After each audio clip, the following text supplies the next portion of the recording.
Mapagpalang umaga, tanghali at gabi sa mangdako kayo sa mundo mga kakwento. Narito po ang isang mainit na balitang pampalakasan na tiyak na abangan ng ating mga kakwento, lalong-lalo na sa mga taga-suporta ng ating mga boksingerong mga Pinoy. Usap-usapan ngayon ang nalalapit na Thrilla in Manila, isang event na muling magbabalik ng alaala sa kasaysayan ng boxing dito sa ating bansa. Ngunit isang malaking tanong ang bumungad sa publiko, bakit nga ba hindi sinama si Mark Magnifico Magsayo sa event na ito? Ayon mismo kay Manny Pacquiao, ang boxing legend at pangunahing promoter ng naturang selebrasyon, malinaw ang kanilang naging pamantayan sa pagpili ng mga magiging bahagi ng Thrilla in Manila card. Dagdag pa ni Pacquiao, hindi sapat ang simpleng popularidad para maisama ang ganitong klase ng prestiyosong laban. Kinakailangan ng tamang timing, kondisyon at angkop na matchup para maging makabuluhan ang bawat bakbakan na ipapalabas. Sinabi rin ng pambansang kamao ng Thrilla in Manila ay hindi lamang isang ordinaryong boxing event. Ito ay pagbabalik tanaw sa kasaysayan at pagbibigay sa mga alamat ng boxing. Kaya naman, ang bawat makakasama rito ay kinakailangan may dalang istorya at laban na kabang-abang para sa mga tagahanga, local man o international. Samantala, itong Sean Gibbons mga kwento, ang pangulo ng MP Promotions o Manny Pacquiao Promotions, may malinaw na dahilan kung bakit hindi niya ipinasama si Mark Magsayo. Ayon sa sikat ng American journalist na si Dan Rafael, ang WBC Final Eliminator ay hindi mangyayari sa Thrilla in Manila, bagkus pwedeng mangyayari ngayong darating na buwan ng Disyembre bilang isa sa mga undercard ng Premier's Boxing Champion.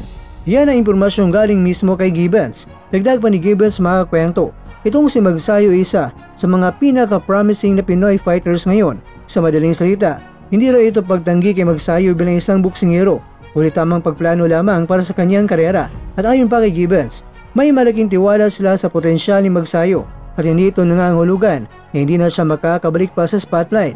Sa katunayan, bahagi pa rin siya ng mga plano ng MP Promotion sa hinaharap, pero hindi pa ngayon ang tamang oras para sa kanya. Sa huling mga kwento, malinaw ang hindi pagkasali ni Mark Magsayo sa Thrilla in Manila ay hindi parusa kundi isang estratehiya, isang hakbang na magbibigay daan para mas makapagpahinga, makapag-ensayo at mas handang-handa siyang bumalik sa mas malalaking laban.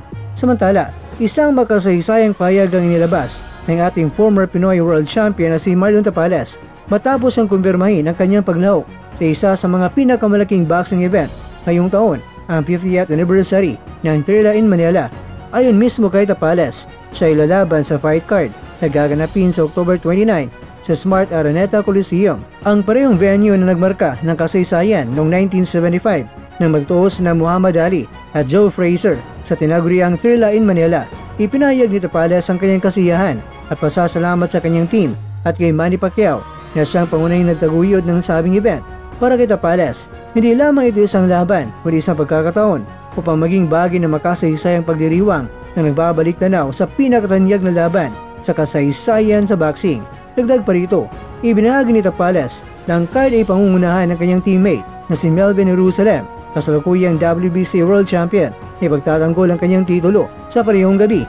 Kaya naman, doble ang saya at karangalan para kay Tapales na maging bahagi ng selebrasyon kasama ang kanyang kapwa mandirigmang Pinoy. Malaga ang partisipasyon ni Tapales sa mga kwento sapagkat ipinapakita nito ang mga modernong henerasyon ng mga Pinoy boxers na patuloy na nagdadala ng bandila ng Pilipinas sa international na entablado. Kaya para kay Tapales, ang kanyang laban ay hindi lamang tungkol sa personal na karangalan, kundi tungkol din ito sa pagpapatuloy ng tradisyon ng kagitingan at husay ng mga Pilipino sa larangan ng boxing.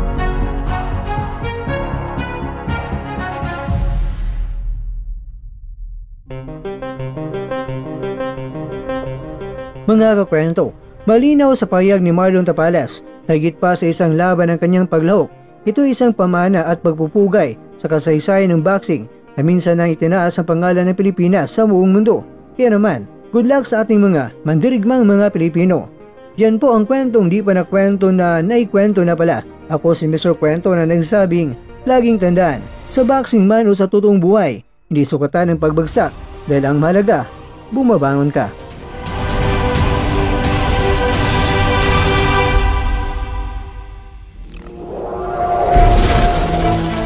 At dyan, nagtatapos ang ating kwento.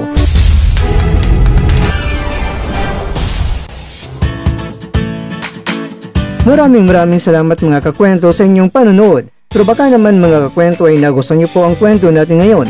Baka pwede niyo po akong mabigyan dyan ng like, subscribe at pa-click na rin sa bell button.